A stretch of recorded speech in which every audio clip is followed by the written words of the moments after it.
जब हमें कोई हमारे पास केस लेके आता है, बराबर, समझो कि ये बंदा मेरे पास केस लेके आएगा, मैं डिटेक्टिव हूँ, बराबर, मेरा खुद का एजेंसी XYZ डिटेक्टिव एजेंसी जो भी होगा, बराबर। तो ये बंदा मुझे केस दे रहा है, इसके विरुद्ध में केस दे रहा है कि आप मुझे इसकी एविडेंस दे दो। लेकिन ये बंदा मुझे केस दे रहा है, अगर इसके साथ मेरा कुछ पंगा हो जाता है, ये केस कर देता है, कुछ भी हो जाता है, तो इस बंदे ने मुझे केस दिया था, इसके लिए मेरे पास कुछ तो एविडेंस चाहिए। तो उसके लिए एविडेंस क्या होता है? केस फॉर्म, जहां पर ये हमें क्या काम दे रहा है, किस लेवल का काम है, उसकी इंफॉर्मेशन जो भी है, इसके डॉक्यूमेंटेशन और इसका सिग्नेचर्स वगैरह इस फॉर्म के ऊपर मेंशन किया जाता है, बराबर। तो इसको हम क्या बोल सकते हैं? Case form. तो ये अलग अलग फॉर्म आपके पास हो सकते हैं, जैसे कि मिसिंग पर्सन का अलग हो सकता है, प्री मैट्रिमोनियल का अलग, पोस्ट मैट्रिमोनियल का अलग, बीवी का अलग हो सकता है, बराबर, साइबर का अलग हो सकता है, अलग अलग तरीके के होता है। अगर किसी ने साइबर क्राइम पोर्टल पर अपनी शिकायत दर्ज की होगी, तो ऊपर आपको 7-8 पेजेस का एक केस फॉर्म मिलता है। वहां पर ये डालो, वो डालो, फलाना डालो, मोबाइल नंबर, जीमेल आईडी, ये डालो, वो डालो, बहुत सारा बड़ा 8-10 पेजेस का आपको तो वहां पर इंफॉर्मेशन फिलअप करना पड़ता है। लेकिन हमें ज्यादा क्लाइंट को मतलब डिस्टर्ब नहीं करना है या उसको ज्यादा तकलीफ नहीं देना, तो हम क्या करेंगे? शॉर्टकट में केस फॉर्म बनाएंगे। सबसे पहले क्या आएगा? तो क्योंकि एक हमारा केस फाइल है, तो जब हम केस कोई भी फॉर्म करते हैं, तो पहले तो हमारा लेटर हेड आएगा। अभी देखो, ये जो पेज आपको मिला है, बराबर, तो आपको क्या करना है? इसके ऊपर अपना खुद का डिटेक्टिव एजेंसी का एक केस फॉर्म बनाना है। आपको क्या करना है? आपका खुद का नाम डालना है, और आपके नाम के आगे क्या बोलना है? समझे तो सुना होगा, साहिल। साहिल, साहिल डिटेक्टिव एजेंसी पुणे, इसका आपको एक फॉर्म बनाना है। तो सबसे पहले क्या आएगा हमारे लेटर हेड के ऊपर? समझो कि लेटर हेड अच्छा करने के लिए क्या है कि सबसे पहले आपने कंपनी वगैरह रजिस्टर करना पड़ता है आपका ऑफिस में, बराबर। तो जो भी रजिस्टर्ड नंबर होगा आपका, मतलब उद्यम होगा, एसओ होगा, शॉप होगा, पसरा होगा, तो इसका छोटे शब्दों में यहाँ पर समझो कि उद्यम है या शॉप एक्ट है, तो यहाँ पर शॉप एक्ट XYZ, यहाँ पर छोटे शब्दों में यहाँ पर नंबर डालना है, बराबर। देखो, ये आपका पहले यहाँ पर क्या होगा आपको डिजाइन करना है। ये हो गया आपका यहाँ पर लेटर हेड होने वाला है ऐसा। तो यहाँ पर पहले क्या आएगा? आपका सर्टिफिकेट नंबर आएगा, XYZ, XYZ, एक नंबर आ गया, यहाँ पर दूसरा आ गया, यहाँ पर तीसरा आ गया। सबसे ऊपर आपको क्या करना है? आपके एजेंसी का लेटर हेड के ऊपर आपको सर्टिफिकेट नंबर डालना है। यहाँ पर XYZ किया, इससे क्या हो जाता है? ये एक ट्रस्ट बिल हो जाता है। देखो यहाँ पर डाला है, और इंडियन का डाला यहाँ पर मैंने, ISO होगा, बराबर। जैसे कि किसी को हम ये देते, तो उनको क्या लगेगा? एक गवर्नमेंट रजिस्टर है। शुरुआत ही हमारी क्या होती है? गवर्नमेंट रजिस्टर से हो जाती है, बराबर। हमारी संस्था जो है वो गवर्नमेंट सर्टिफाइड है, या गवर्नमेंट ने उसको अप्रूवल दिया है, या हमने गवर्नमेंट के पूरे लाइसेंस निकाले, उनका ही नंबर है। तो उसके नीचे क्या आएगा?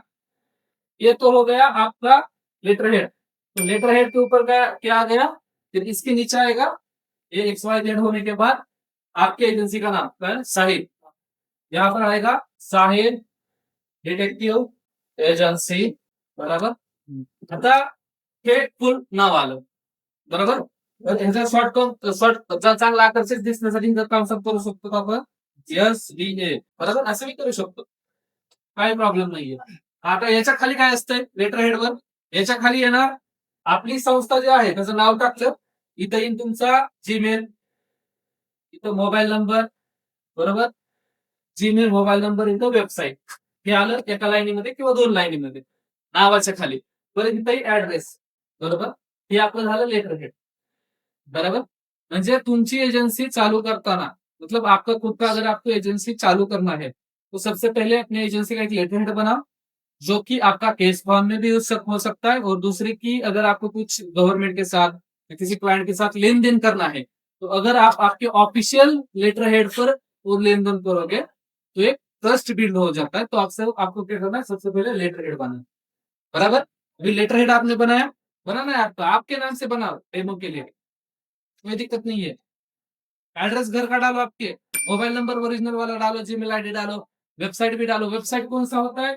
साहिल डिटेक्टिव एजेंसी .com, ये हो गया आपका वेबसाइट। जीमेल आईडी क्या होगा? साहिल डिटेक्टिव एजेंसी @gmail.com, ये हो गया आपका जीमेल, बराबर। आपका हेल्पलाइन नंबर जो भी होगा वो डाल दो, बराबर। इतना ही आता है उसमें। और सबसे मेन बात जो आता है वो लोगो, तो लोगो कहाँ पर आएगा आपका? यहाँ पर लोगो आएगा, बराबर। अगर आपका और एक आध लोग है तो उसको भी आप यहाँ पर डाल सकते हो, ऊपर नाम डालना है। देखो कभी कभी क्या होता है कि कोई एजेंसी होती है वो खुद रन नहीं करती, वो किसी और के सपोर्ट से रन करती है, बराबर। जैसे कि उदाहरण के लिए कोई बता दो, साहिल है, साहिल ने खुद का डिटेक्टिव एजेंसी चालू किया, लेकिन उसने क्या किया है कि किसी और एजेंसी के सपोर्ट से चालू किया है, या उसको कोई रन कर रहा है, या उसको कोई दूसरी संस्था रन कर रही है, तो वहां पर आप डाल सकते हो ऑर्गेनाइज्ड बाय या सपोर्ट बाय, और उस एजेंसी का नीचे आप नाम डाल सकते हो। जैसे कि आपने बेली का पानी पिया है, बेली बिस्लरी, किसने किसने पानी पिया है? बेली बिस्लरी, इसको इसको ऑर्गेनाइज कौन करता है इसको? पेप्सी पेप्सी बेली पार्ले, बराबर। बेली ये प्रोडक्ट खुद बेली का नहीं है, उसको जो पार्ले कंपनी वो ऑपरेट करती है, बराबर। जैसे कि हमारा इंडियन है, इंडियन खुद ऑपरेट होता है कि नहीं, इसको एस इंडियन ऑपरेट करता है, बराबर ना। तो हमारे लेटर हेड पर क्या है? Nationally detective force organised by S Indian support services private limited. Indian को प्राइवेट लिमिटेड कंपनी ऑपरेट करती है, तो हम नीचे क्या डालेंगे? Nationally detective force organised by S Indian support services private limited.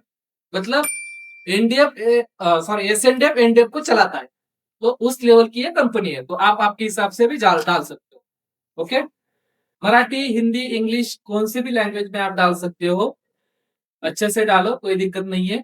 लोगो लोगो को सिर्फ ऐसा गोल करो, आपका वो लोगो हो गया, बाद में हम डिजाइन करेंगे लोगो। अभी ये हो गया आपका ऑफिशियल पेज, जहां पर आप आपके गवर्नमेंट के साथ कोई लेन देन हो, किसी कस्टमर के साथ कोई लेन देन हो, तो आपका ये हो गया लेटर हेड। अगर आपको किसी को प्रेजेंटेशन देना है, समझो कि आपको किसी को कोटेशन देना है, तो कोटेशन भी आप इस पेज के ऊपर दे सकते हो, जैसे कि उनके ऊपर आपका एक इंप्रेशन हो। अगर आपने कोई कोटेशन दिया है, उस कोटेशन के ऊपर आपका नाम नहीं है, लोगो नहीं है, मोबाइल नंबर नहीं है, जीमेल नहीं है, तो क्या होगा? उसका ट्रस्ट कम हो जाएगा। तो आपको क्या करना है? आपका जो लेटर हेड है उसी के ऊपर कोई भी डॉक्यूमेंटेशन का लेन देन करना है। तो ये हो गया सबसे पहले आपका डॉक्यूमेंटेशन, बराबर, मतलब लेटर हेड। उसके नीचे आएगा क्या? केस फॉर्म, ये नाम आएगा, इसको आप हिंदी इंग्लिश कोई भी डालो। यहाँ पर देखो डाला है केस फॉर्म, बराबर ना। इस तरीके से बीच में डालो केस फॉर्म, बराबर। देखो यहाँ पर केस नंबर दिख रहा है, यहाँ पर डेट दिख रहा है, केस नंबर, डेट, ये आपको यहाँ पर डालना है। ओके, लेटर हेड के नीचे डालना है।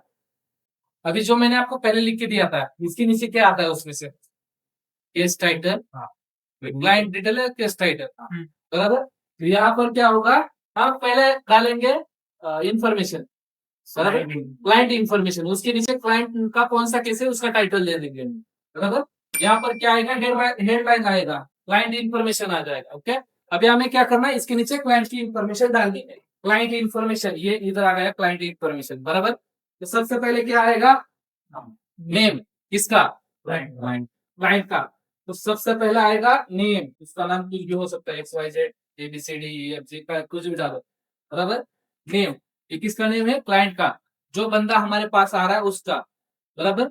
अभी देखो क्लाइंट भी दो तरीके से होते हैं, कभी कभी कोई कॉल पर बोलता है, बराबर, कभी कभी बोलता है कि केस किसी और का रहता है। मतलब समझो ये दो दोस्त है और ये टारगेट है, तो क्या होता है कि इसका और इसका कुछ है, तो ये बंदा क्या है कि इसको इसकी इंफॉर्मेशन चाहिए, लेकिन ये खुद हमें कांटेक्ट नहीं करता। ये क्या बोलता है कि आप वहां पर जाओ और मुझे ये काम करके दो, तो ये बंदा मेरे पास आता है, लेकिन केस किसका है? इसका। और काम कौन करके ले रहा है?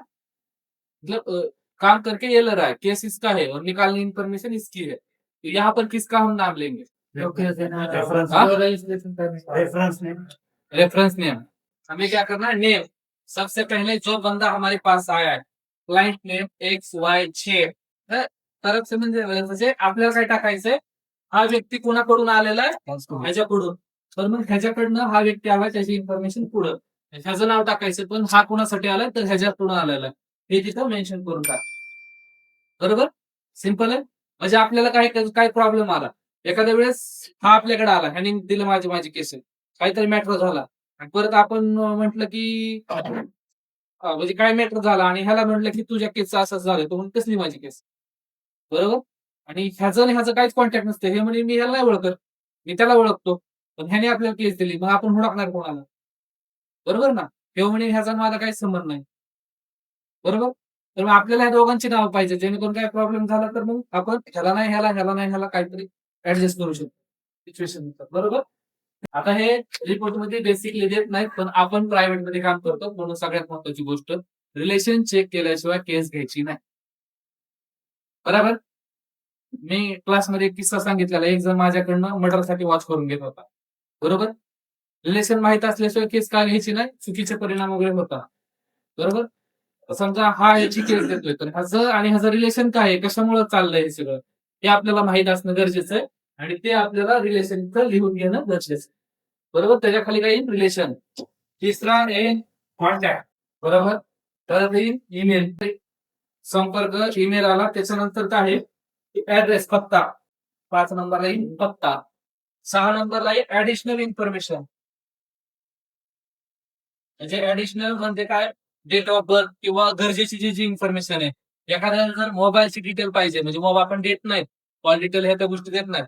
पण एखादा मोबाईल आपल्याकडे फॉरेन्सिक आलाय, तर मग त्या मोबाईलची डिटेल पाहिजे. मोबाईल कोणत्या कंपनीचा आहे, काय? मग तिथे एक क्लॉज द्यायचा ॲडिशनल इन्फॉर्मेशन. ह्याला 1-2 वळी मोकळ्या सोडून द्यायच्या. आता ह्या 1-2 वळी मोकळ्या सोडल्याच्या नंतर हे काय लिहायचंय आपल्याला?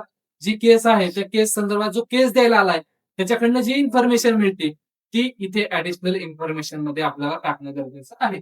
शॉर्टकटमध्ये फुल फॉर्म मध्ये नाही टाकायचं. फुल फॉर्म साठी आपल्याला एक पेज असतं. ते पेज आपल्याला त्याच्यातून लिहून घेणं गरजेचं आहे. तर हे झालं ॲडिशनल इन्फॉर्मेशन पर्यंत. बरोबर? आता याच्या पुढे हे कुणापर्यंत आलेलं आहे? जो आपल्याला केस देतो तिथपर्यंत. ज्याच्या विरोधात आपल्याला केस करायची किंवा जो आपला टार्गेट आहे त्याची इन्फॉर्मेशन तिथं काय टाकायचं? Suspect. Suspect information. Suspect information मध्ये 1, 2, 3, 4, 5, 6 असे क्लॉज येतात. हे क्लॉज कसले असतात? सस्पेक्ट बद्दल आपला जो केस देणार आहे त्याची इन्फॉर्मेशन आपल्याला मिळते ही तर वेगळी गोष्ट आहे. बरोबर? पण ज्याची केस करायची त्याची आपल्याला डिटेलमध्ये इन्फॉर्मेशन पाहिजे. म्हणजे काय? नाव पाहिजे, ॲड्रेस पाहिजे, मोबाईल नंबर पाहिजे, जीमेल पाहिजे, राहतो कुठं, ऑफिस कुठे. जेवढी जास्त आपल्याला इन्फॉर्मेशन मिळेल, जितना ज्यादा हमें इन्फॉर्मेशन मिलेगा, उतना ज्यादा हम क्या कर पाएंगे? उतना ज्यादा हम उसको अच्छे से ट्रेस कर पाएंगे. बराबर? तो सस्पेक्ट इन्फॉर्मेशन पहला क्या आएगा? इसका नाम. फिर क्या आएगा? रिलेशन. ये ऊपर आया ना रिलेशन. उसी तरीके से उसका समझो कि वो बता रहा है मेरी पत्नी है, लेकिन ये क्या है? ये फिर पति चाहिए ना, मैच होना चाहिए. तो रिलेशन ये कंपलसरी नहीं है, डालना तो डालो, नहीं तो छोड़ दो. इसको छोड़ दो, नहीं तो ऊपर डाला एक तरफ ही मेंशन किया तो भी अच्छा. लेकिन कभी कभी क्या होता है, कुछ लोग गलत इन्फॉर्मेशन देते तो ये अच्छा होता है, लेकिन आप छोड़ दो इसको. बराबर? नाम होने के बाद क्या आता है बाद में? एड्रेस. हाँ, बोलो. नाम के बाद यहाँ पर डिटेल वाइज आना है. नाम के बाद उसका एज आएगा. पहला जो लास्ट वन था ना हमारा, क्लाइंट इन्फॉर्मेशन. क्लाइंट के इन्फॉर्मेशन में एक क्लॉज डालो, वहां पर मेंशन होना चाहिए आईडी नंबर, फिर वो आधार हो, मतलब वोटर आईडी हो, कुछ भी हो. अगर इन्फॉर्मेशन है तो डालना है, नहीं तो डायरेक्ट टेस्ट करना है. सब ये आपके फॉर्मेट में होना चाहिए. अगर वो बताता है तो ठीक, नहीं तो डायरेक्ट टेस्ट कर दो. लेकिन अगर हमें नाम पता चला, एज का भी पता चला, समझो 18 साल है, तो केस के ऊपर काम करते समय हमें आसानी हो जाती है कि 18 साल का बंदा किस तरीके से दिखता है. अगर मेरे को एक बात बताओ, किसी ने मुझे काम दिया कि एक 18 साल का बंदा है, उसको आपको वॉच करना है, और मुझे टारगेट कौन है समझ में नहीं आ रहा, और मैं इनको फॉलो कर रहा हूँ, ऐसा चलेगा? क्यों? क्योंकि मुझे पता चलने वाला है कि इनका 18 साल नहीं है, तो ये हमारा टारगेट नहीं है, ये सस्पेक्ट भी नहीं है. तो मैं किसको फॉलो करूंगा? ज्यादा से ज्यादा इसको करूंगा, उसको करूंगा. क्यों? क्योंकि 18 साल से मैच हो रहा है. तो हमें क्या चाहिए? उसका एज मालूम होना चाहिए, डेट ऑफ बर्थ मालूम होना चाहिए, पूरी इन्फॉर्मेशन हमारे पास होनी चाहिए.